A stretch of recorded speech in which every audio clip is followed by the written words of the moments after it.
Dari beragam budaya yang saya pelajari salah satunya tentang tato.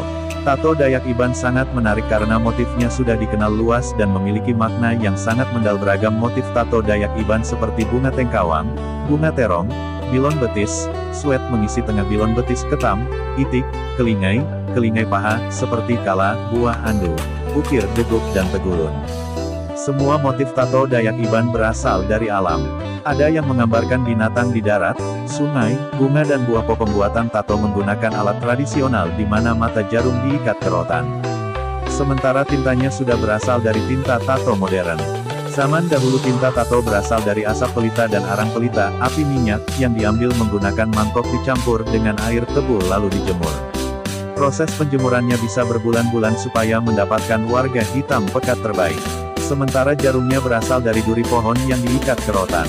Cara pembuatan tato dengan memukul bagian rotan agar duri pohon menusuk kulit membawa tinta tato.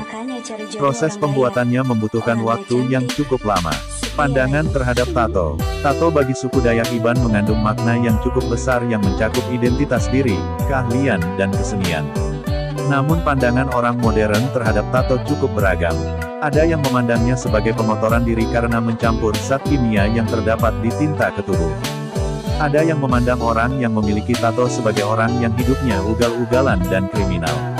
Ernest Cassirer dalam bukunya An Essay on Man, 1944, menyebut manusia sebagai makhluk simbolik, animal symbolicum. Manusia tidak pernah melihat, menemukan dan mengenal orang secara langsung, tetapi melalui berbagai simbol. Bagi Cassirer kenyataan bukan sekedar fakta melainkan mempunyai makna bersifat kejiwaan. Di dalam simbol terkandung unsur pembebasan. Simbol berwujud dalam banyak bentuk dan ekspresi seperti suara dan gambar. Salah satu ekspresi gambar berbentuk tato yang diukir ke tubuh. Susanne Kalanger dalam bukunya Philosophical Sketches 1964, menyebut gambar sebagai salah satu simbol adalah kebudayaan yang di dalamnya terdapat tujuan dan alat. Sebuah tato yang menyimbolkan sesuatu tidak dapat dipahami secara tuntas oleh bahasa konseptual. Simbol menantang orang untuk berpikir supaya ditutur dalam bahasa. Bahasa yang juga bagian dari simbol digunakan untuk menjelaskan beragam makna yang digambarkan dalam tato. Sumarjo dalam bukunya Estetika Paradoks 2010, menyebutkan terbentuknya lambang atau simbol merupakan puncak peradaban manusia. Diciptakannya lambang tidak lepas dari kepercayaan terhadap bentuk-bentuk mitologis. Maka tidak mengherankan dalam budaya Dayak Iban memandang tato sebagai sesuatu yang sangat penting dalam pembentukan identitas kebudayaannya.